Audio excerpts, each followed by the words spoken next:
One up. Shh! Quiet. Sasabihin lang ako. Minsan lang to. King.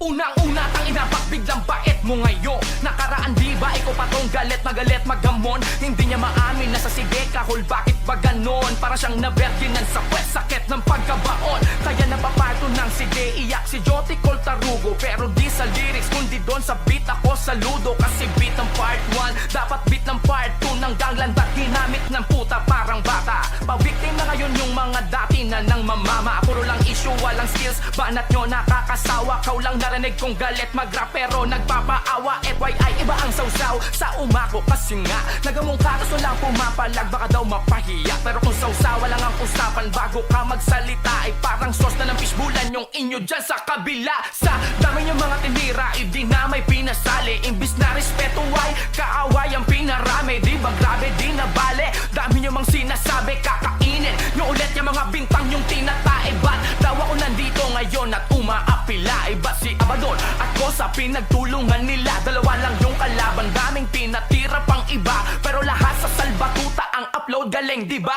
Marunong kaming sumita pero di kami ikaw. Na imbis gumabay ng tama gusto pa lalong manligaw. Ginamit pa yung pagkakamali ng ibang tao para maging bida siya sa masa. Bistado yung baraha, respetado pangalan ng pinangarap yung daling. Ngunit ang mambawi ng iba ang hinahanap yung gawin. Kayo nga tong konsentidor, ba't ba hirap yung tanggapin? Tignan nyo nga si Charlie Wack, pinagrarap nyo pa rin ang hingilag. Nang daw ako naman damay tang ina. Ganun talaga pag asintado, walang damay na iba. Napakarami yung sagot, ako pa hugas kamay ambot. Bastos kapag tumira pero pag rumespeto tako.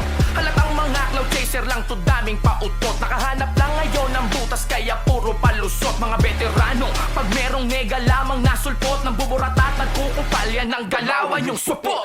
Ano masakit ba partida? Hindi pa todo to. Nilibilang ko lang yung antas ng mahinang lolo nyo. Ako daw yung bully. Sabi niya wag mo nga kung pinaglolo ko. Masarap mambuli na mga bully yan. Serang totoo, parang mad kiki dati nung may blind rhyme na event. Agaw eksena kasi nga daw salbatuta represent. Punta lang stage kuha ng mic, ang angas magsalita. Pinitik ng Yosit, inakyat ni Clutch, binapahiya.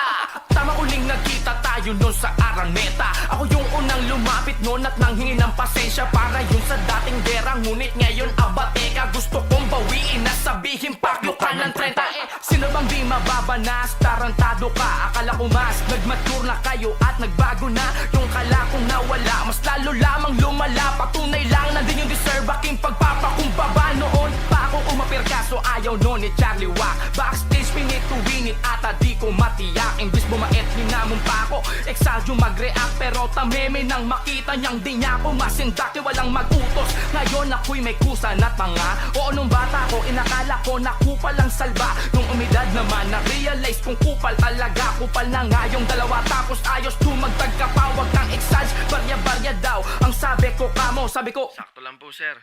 bento ka masyado. Mga inggit lang ang gago na mag-guess sa probinsyano. Kahit extrang juice man lang na binubugbog namin ni Cardo. Sabi nyo nun, walang hip-hop sa Pinas, tapos na yan. Ngayon old school, new school naman, sarap mong kobrahan. Respeto lang daw ang gusto, tama na ang bolahan. Kahit noon, pag di nyo kakampo, di nyo masuportahan. Ayaw nyo nga sa unity, kasi dyan